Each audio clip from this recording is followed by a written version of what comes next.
Kayaking by I Shipped So Hard I Sunk. "You have got to be kidding me!"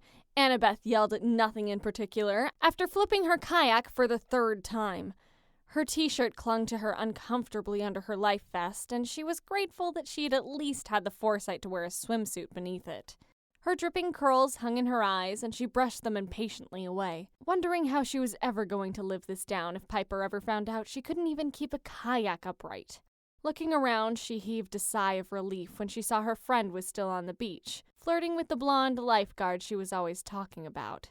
She hadn't witnessed Annabeth's most recent wipeout. Unfortunately, someone else had. A blue kayak cut through the water smoothly as it approached the overturned yellow one. "Need a hand?" a male voice asked, and Annabeth looked up into a pair of green eyes. The guy's black hair was windswept, and she noticed that he was perfectly dry.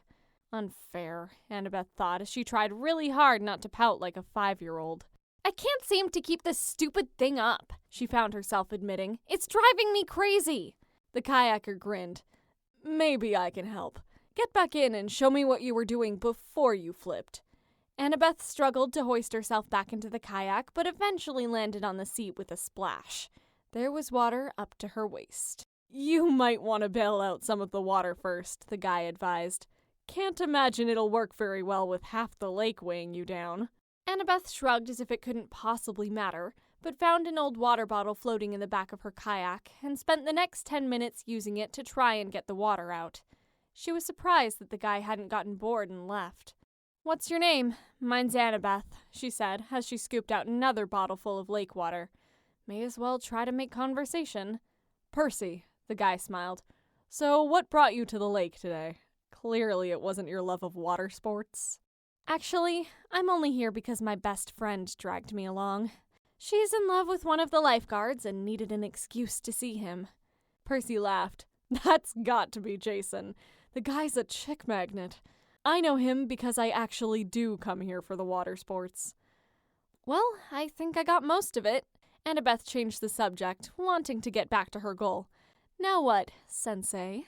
"Show me how you were paddling," Percy instructed. After a few strokes, he shook his head at her. No. The way you're doing it, you're going to end up leaning too far to the right and flip again. Watch." He demonstrated a series of smooth strokes that were pretty much the exact opposite of what Annabeth was doing. Determined, she copied his movements with the paddle and made it over to where he was. "I did it!" she exulted. "Way to go," Percy said, with just a little bit too much enthusiasm. Annabeth rolled her eyes at him, but couldn't help but smile. "I am forever in your debt," she exaggerated. He bowed as best he could while sitting in a kayak. What a dork. "Don't worry about it. Now that you've got the basics, do you want to go check out the island in the middle of the lake? I was headed that way before I saw how desperately you needed my help."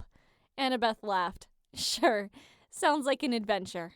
Note to self, thank Piper for making me come along, Annabeth thought, as she paddled after Percy toward the island.